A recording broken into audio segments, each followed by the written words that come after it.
शुणु मुझे आसिली एयरपोर्ट को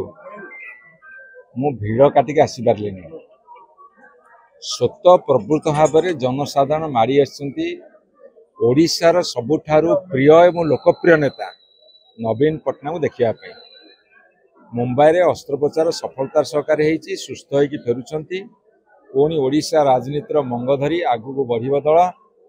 लोक मानकर काम करिशा को आगू बढ़ेब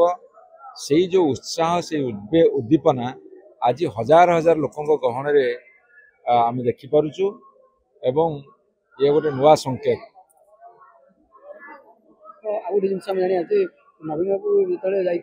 गोटे गोटे भिड आसूला लास्ट गोटे आसला नवीन बाबू सुस्थ सहित चली चलिक आसुचावासी मन गोटे नुआ आशा जागृत हो 100% नवीन पट्टनायक एकदम सुस्थ एकदम फिट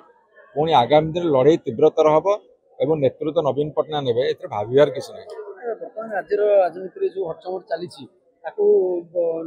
किसी हटचमट चलनी अल्प अल्प आहरी बहुत हम आप देखिए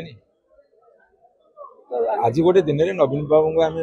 वेलकम करूँ स्वागत करुँ सब लोक आस हजार हजार संख्यार आज छाड़ आम पुणी काली लड़े भिड़े कथा करवा आज गोटे special day for Naveen Patnaik.